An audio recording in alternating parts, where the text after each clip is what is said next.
Most investors overlook one of the easiest ways to turn an average investment into an absolute cash cow.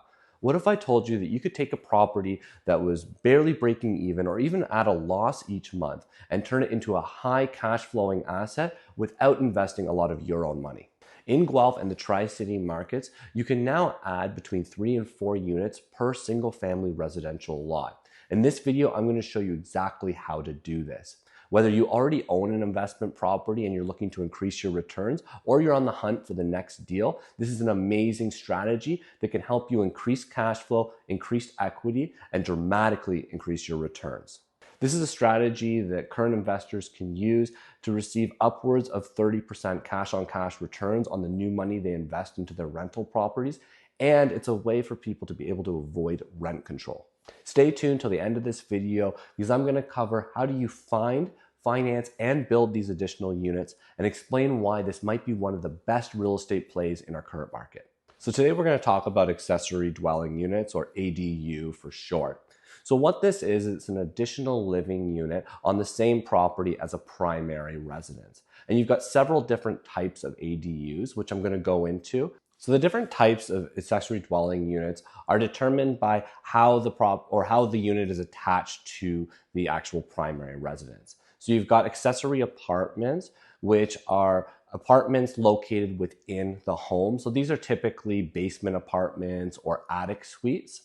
And then you have attached ADUs, which are typically additions, garage conversions, but they're still attached to the home, but completely separate space. And then the third type are exterior ADUs. So this is stuff like tiny homes, coach houses, lane houses. They're not physically attached to the primary residence. So each type of ADU will have a different cost associated with it and then a different correlating return, which will help you determine which ones you should execute on first.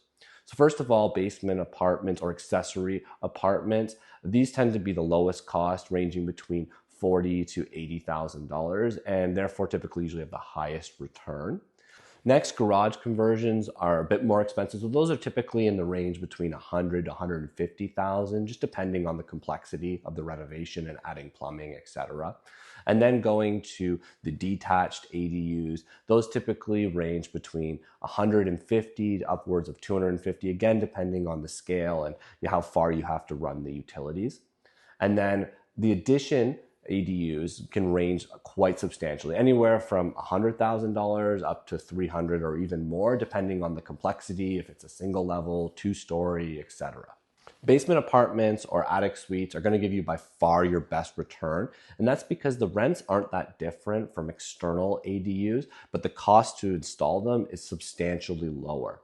A brand new 2-bedroom basement apartment should yield between $2,000 to $2,200 a month in rent and would cost around $70,000.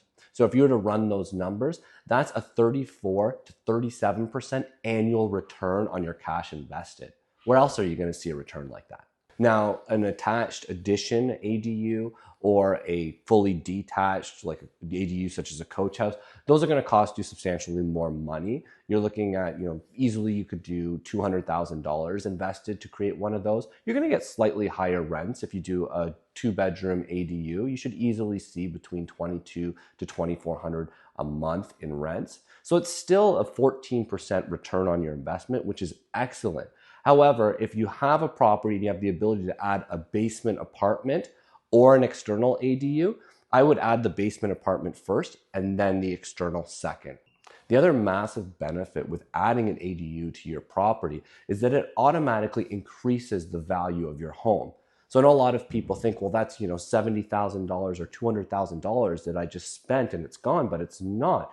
It's an increase in the value of your property by $70,000 or $200,000, and that increase is also paying you an additional 14 to 37% annual return. Now, it gets even more interesting when you start to finance these renovations.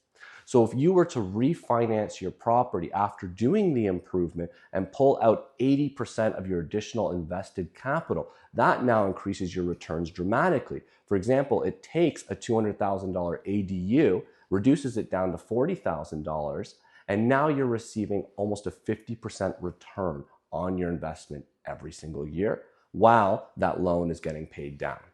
So there are several different ways that you can utilize financing to add an accessory apartment or an exterior ADU. One of the simplest ways is if you already own the property and it has a decent amount of equity in it, then you can either do a cash out refinance to pull some of that equity out of the property and then use that to add the ADU, or you could do a home equity line of credit, so a secured HELOC against the property, which again would allow you to tap into that equity for the construction costs. Now, if you don't have access to equity within the house right now, or if you're just buying a property and then looking to add one right away, probably the easiest way is to get a short-term loan, so either a private loan or to do a construction loan for the ADU. And then once the ADU is completed, then you would go and refinance the house at its new value to pull out as much of that investment as possible. If you're looking at buying a modular or a prefab ADU for an external one, then a lot of those companies will offer financing terms as well. I would shop around because terms can vary significantly, but that's another good option for being able to add one of these without using all of your own money. In addition, you can apply for the secondary suite program through the Canadian government, and they'll actually lend you up to $80,000 at only a 2% interest rate for a 15-year period. Now, in order for you to be able to qualify for this loan, the suite has to be used for long-term rentals. It won't qualify if you're planning on doing short-term rentals such as Airbnb. So one of the things that no one's really talking about, and one of the huge advantages with adding a brand new ADU, is that if that unit was added to a space that has never been rented before, or it's a brand new unit such as an external ADU or an addition, it does not fall under rent control.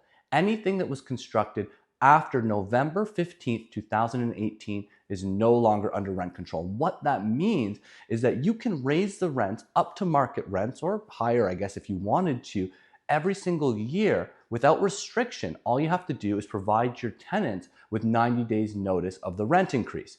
Now, you may not want to do this if you have fantastic tenants, but what this means is it's going to allow you to be able to keep up with market rents. That's really important. It's going to allow you to leverage more cash flow, and it will dramatically increase the property's value if you go to sell it down the road. One of the biggest disadvantages with owning an investment property that's under rent control is if you get good long-term tenants in the property, you can only raise it by a very small amount. And that amount is not even close to the amount that rents have been increasing over the last 5 to 10 years. So what happens is you're now selling a property with substantially under market rents. And that limits the amount of investors that are willing to purchase that property because it can be very hard to evict a tenant in Ontario. So just to clarify on the rules on how this works around rent control, so the date is November 15th, 2018. So it has to be a new unit created after that. Now, if it is an external ADU, it's really simple. Obviously, it's brand new. It's never been rented. That's simple, easy, no rent control. Now, if you're doing an internal unit, such as an attic suite or a basement apartment, it becomes a little bit more gray area. If that space was finished and rented previously, even if you're creating a new unit after, if it was previously rented, it will fall under rent control. So you want to make sure if you're looking to add a new suite, you're buying a home where it's either always been owner occupied and you can prove that, or it's got an unfinished basement space which has never been occupied before. So what are the best types of properties to add ADUs to? Well, there's lots of options in the city of Guelph. A lot of the time you're going to want a property that's around a 50-foot frontage or greater and a depth of around 120 feet. That allows for enough parking and then enough depth at the back of the property if you want to add an external ADU. Corner lots are actually ideal for this because you've got frontage on 2 roads, and then sometimes you can even add a separate driveway for the ADU. Now, one of the property types that I find really lends itself well to being divided up into multiple units is the 1950s to 1960s bungalows. These houses are usually very well built. A lot of the times they'll have 3 bedrooms up. They'll have a separate entrance to the basement, and the basements are large enough that you can add another 2-bedroom suite. And then most of them are on that 50 to 115, 120 foot lot. So they have enough space where you can add an ADU at the back. Now, in Guelph, as of today, you can buy one of these properties for around $700,000. So let's quickly run through the numbers on a sample scenario. If let's say we bought one of these 1960s bungalows for around $700,000 and it had an unfinished basement. If I wanted to add a basement apartment and an external ADU, it would cost me anywhere from on the low end $200,000 to up to $280,000, $300,000. So let's say the all-in investment ends up being $1 million. Now, if done properly, you should be able to generate easily $6,500 a month in gross rents. Now, if you were to refinance the property after the improvements, so this would produce around $1,700 a month in net cash flow if you were to refinance the property at $1 million with an 80% loan to value.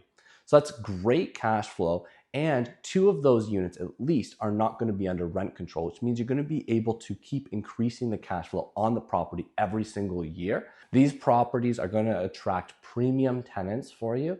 And when you go to sell the home down the road, you're going to be able to get a really high price for it because you can sell it either to an investor with market rents, or you can sell it to an end user who wants to occupy one of the units and collect the additional cash flow from the other 2 to help carry the mortgage. So let's dive into some of the zoning restrictions around ADUs. Now, every municipality is going to have slightly different restrictions, but I'll go over a general just to give you an idea. So typically ADUs are permitted in low density residential zones, so R1, R2, and sometimes R3 zoning.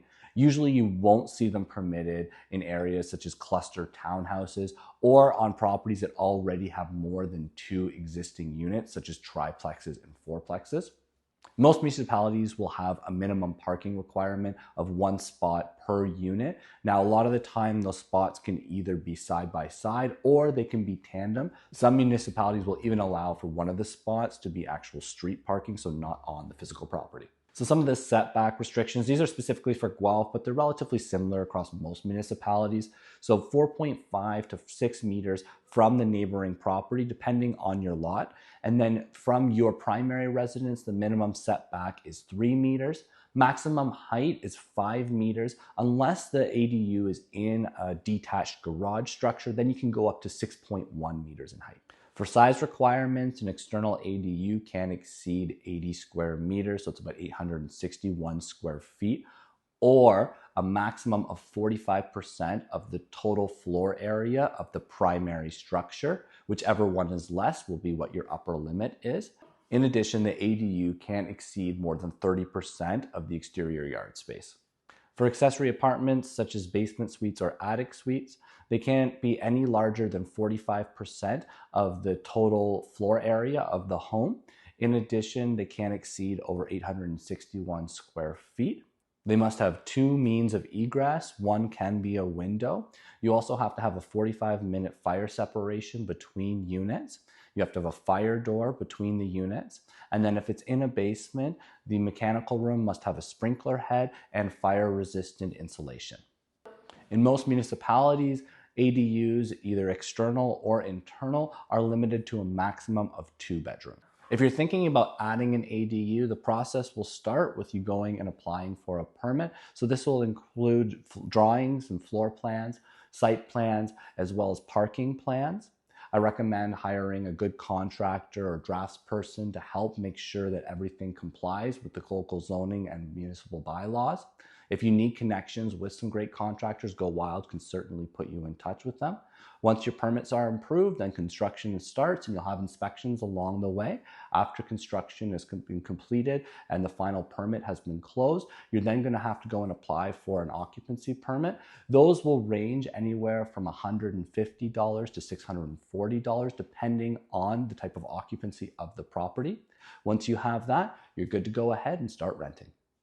If you have any questions about adding an accessory dwelling unit to one of your properties or investments in general in the Wellington or Waterloo region, please reach out to us at Go Wild Real Estate.